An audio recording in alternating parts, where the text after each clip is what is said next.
So it's my pleasure today to interview the mayor of Sumner, Bill Pugh, who is also an acquaintance and semi-friend. I enjoy running into him at Starbucks once in a while.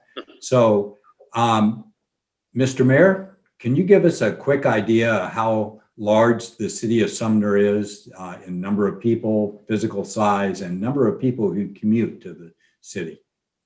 Well, since I saw that list of questions, so I didn't know the answer to the size, and so I actually I looked it up, and we're like 7.5 square miles. Not that Okay. anybody understands what 7.5 square miles is, but that's roughly our size. And I would Mhm. estimate that probably a third of that is residential, and two-thirds maybe industrial or manufacturing, or or commercial. And that's just an estimate, just looking at the map and doing my eyeballing at it. Our population is around 10,000, 300, 400 in that category. We finally got over the 10,000 population mark.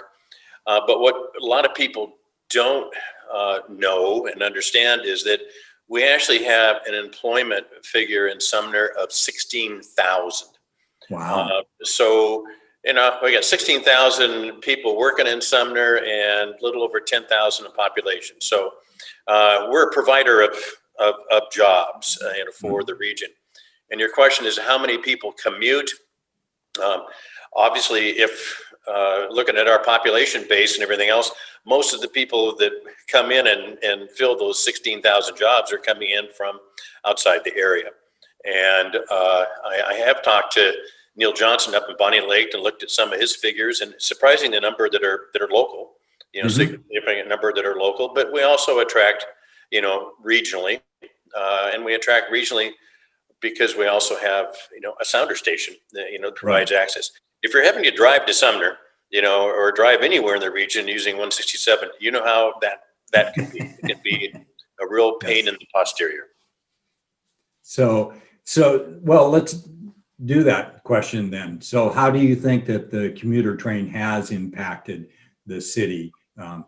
It was a long time coming, and how Yeah. is it doing? Well, I knew back when it happened, it was a controversial decision. Do you put a train station in a community, and what would be the impacts? And I would say it's been a mixed bag.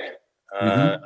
I it has been wildly successful, just given uh, given the fact that we have all these jobs that have been moving south, Right. into Pierce County and southern Pierce County, and then commuting, at least pre-COVID, commuting to more jobs that were located north. The transportation system was a mess, and so an alternative to getting back and forth from home to work has been Sounder. And Hmm. so the Sounder station in Sumner, I know in Puyallup, has been beyond expectations in terms of the volume, the number of people using it.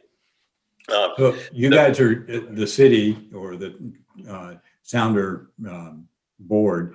Um, there's an increase in parking. The facility is going to be built. How soon do you think that's going to happen? God, as soon as you say a number, then we blow right past it. I would hope within 2 to 3 years that we would have the garage built. It's Okay. been a long time coming. We had to do a lot of negotiation with Sound Transit in terms of how it was constructed, where it was constructed, access requirements. They threw a whole bunch of money. I think it was like $3 million towards the Traffic Avenue interchange, to Hmm. make that work better, to provide better access to the Sumner station. Because when I talk about impacts, one of the downsides of the train station being in Sumner is that we can't begin to accommodate the people that want to park there to use the facility. Even when the garage goes in and you have like 500 plus, parking stalls, it still isn't going to be able to meet the demand, and you're still going to have a demand coming from other places in the county. And that's an issue we're going to have to address in the future. In the future, figure out some of their means for getting people to and from the station. But in the Right. meantime, yeah, there has been impacts in Sumner in terms of local traffic, in terms of parking. You know, we put up the, you know, the residential parking zones and that type of thing to, you know, try to accommodate the parking demand and provide some relief for residences. But it's been a problem, and so that's the downside. I think the upside is the fact is when we look at future growth that's needed in the region, and I'm talking about which is recently adopted by the Puget Sound Regional Council, Vision 2050, and is that we're going to grow by 1.8 million jobs from present day up to the year 2050, and we're going to have employment that is going to grow by 1.2 million by 2050. So if you start looking at those numbers, how in the heck do you accommodate that type of growth without sending it further out into the rural areas and creating more transportation problems? And so the plan calls for growth, obviously in the urban areas, but also growth along transit lines and, you know, high capacity transit lines, of which Sumner is one. Right. I mean, we have that Sumner station. And so to accommodate that growth, which is going to happen, it allows us to do, you know, what we call the town center plan, and that's increased density of housing around the Sumner station, transit-oriented development, which you have less reliance on vehicles and more on Sounder station and the connecting buses, and you know, and so that's a plus in that it accommodates the demand, provides for a variety of housing having to do with millennials, empty nesters, seniors, you know, small families, you know, whole cross section of what that future demand is going to be. And I think when that happens, when that growth occurs, that also helps to sustain us in terms of our downtown, which I call, you know, the heart and soul of Sumner. In that you'll have more people that are condensed in that area, which will support the downtown businesses, support the retail establishments, and I think that's a good thing. Yeah, I would agree with that. So the building codes obviously are changing. So how are they going to help, and how are they going to affect how people feel about, you know, because Sumner is, you know, Mayberry-esque or Leave It to Beaver-esque type of feeling when you drive through. How do you think the new codes and stuff are going to change that? Well, it's interesting, and that was a big topic when the council went through and was looking at the town center plan, and also increased densities in East Sumner too. And they were looking at that and trying to figure out how does it affect the small town character, the small town flavor of Sumner. And what, you know, some of us came up with was, well, actually we thought it protected it. In other words, growth is going to occur. It has to, you know, occur. So do you do it, you know, in a controlled manner with design requirements that are, you know, that are actually some of the renderings they've come up with, the really neat buildings, along with commercial activity on the ground floor and some recreational activities within the facilities. Do you do that in a concentrated area like the town center plan, which then, you know, releases or reduces some of the pressure within the residential areas to try to further subdivide them and to have accessory dwelling units? And so you try to maintain the character throughout the community by increasing the density in one area. And you know, from a realtor standpoint, what that demand is right now. And you know, and the other problem is that demand that's occurring with the increased number of people that are moving in is driving the price of housing, you know, just out of sight. And so we need to increase the overall availability of housing, and that will help then keep the housing market that we have and their single family homes and everything else, you know, to some degree more affordable than where it's heading, you know, right now. Well, and that's a good thing, because the affordability is an issue that everyone in the Northwest needs to really look at. Correct. It's creating some long-term issues that we're not really ready for yet. Right. So COVID-19 obviously has made a big difference in the lives of everyone. And the city, like all the small businesses, had to shut down your building to public. How's that affected your ability for the city to provide the services that your customer and clients, your citizens and people who work here? It's been interesting. I was, given my age, which is on the more of the elderly side than the younger, I was a little, always been skeptical. Everybody needs to be in City Hall to provide services to the public. That's because that's all my life in government. That's what we did. That's how we did it.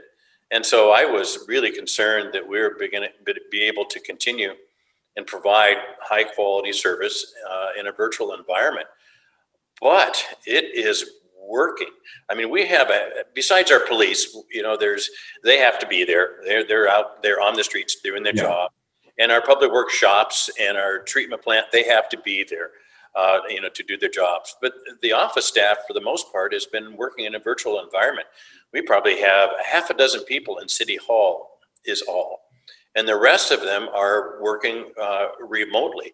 An initial concern is, are we going to get productivity? Are they going to meet their goals? Are they going to be able to meet the metrics?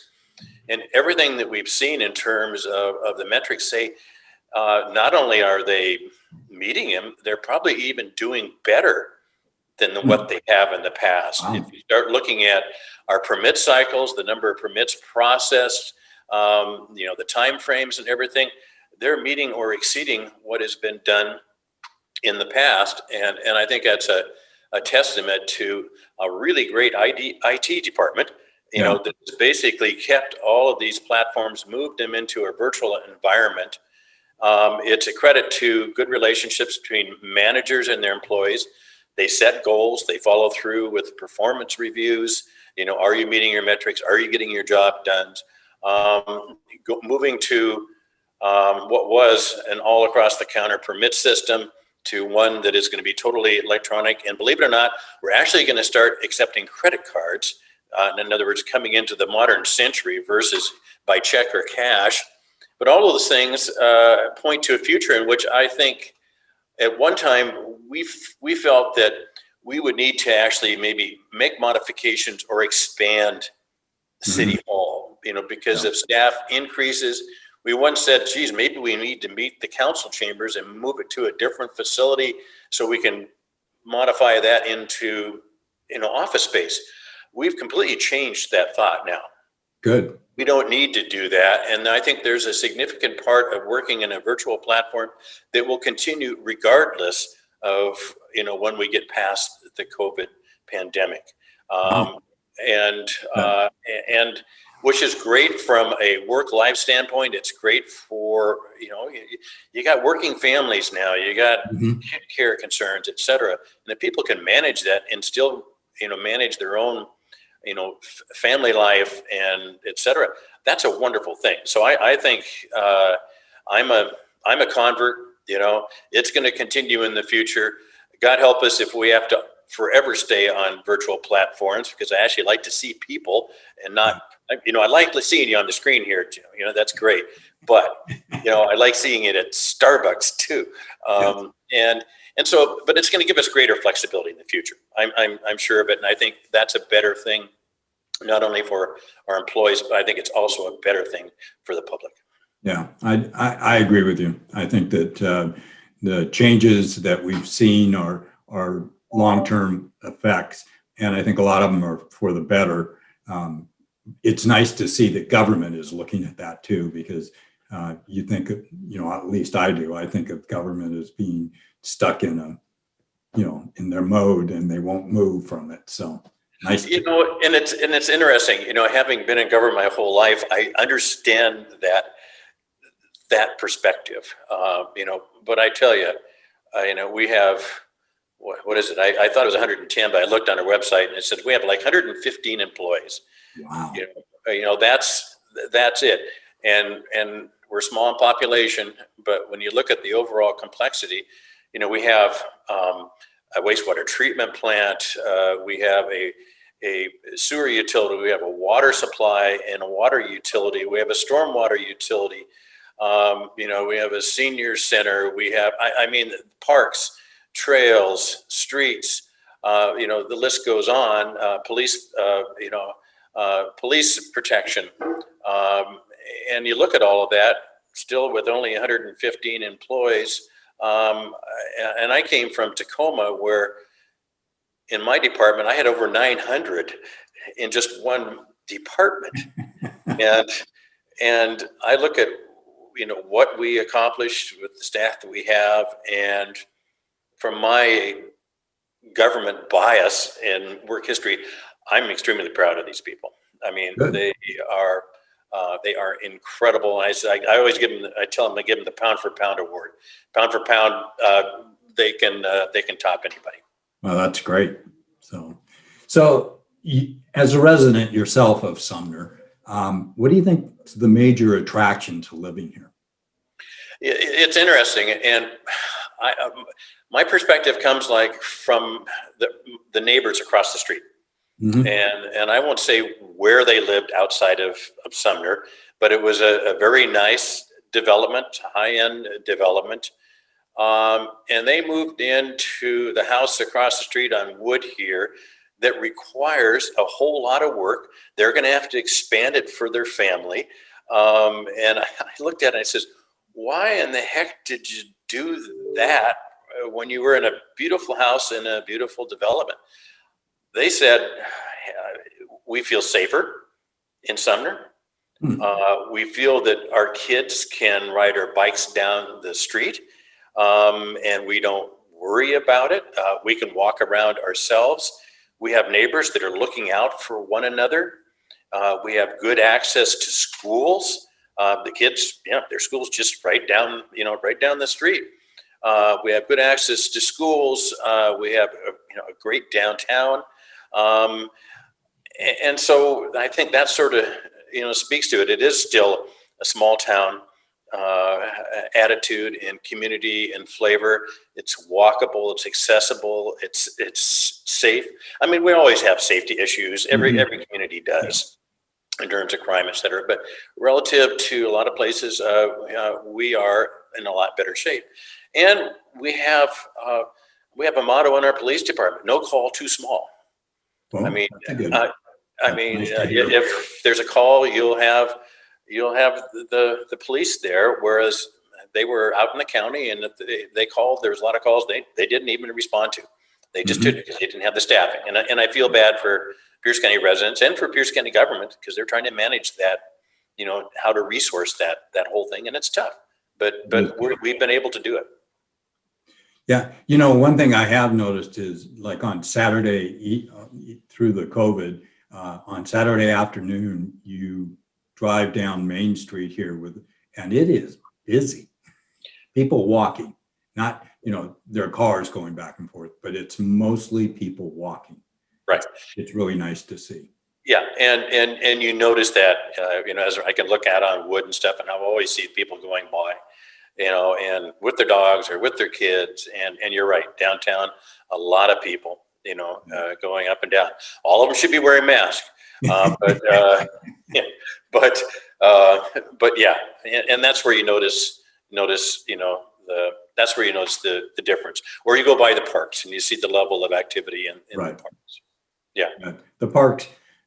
The parks are really nice. And even though the city did buy a piece of property I was trying to buy, and they turned it. Oh, the old radio tower. Oh, yeah. But, Yes. that just happens. So. Yes. Yeah. Yes, we did. In part of our parks plan, it was underserved area. So, yeah. That's Sorry where- about that. And I mean, trying to find empty land in Sumner now it's Difficult. hard to find. But also a good thing. That means that the demand is there. Yes. So yep. Okay. Well, hey, Bill, I've really enjoyed this. And I enjoyed your perspective, and I know Sumner is just a great place to live. So I appreciate your taking the time to talk to me this morning. No. This was Jim, this was a nice one. Thank you. Yeah, it's my pleasure and doing it. The next time I'm going to, not so much. But anyway, it's what you do. Okay. Well, hey, Okay. thanks a lot. Have a good day. and Okay, take I care. really appreciate it. Okay, yeah. Take care and be safe. Okay, you too. You're in the on the higher risk category, sir. So are you. So don't. Yes, I am. Yes. Okay, later. Okay, bye-bye.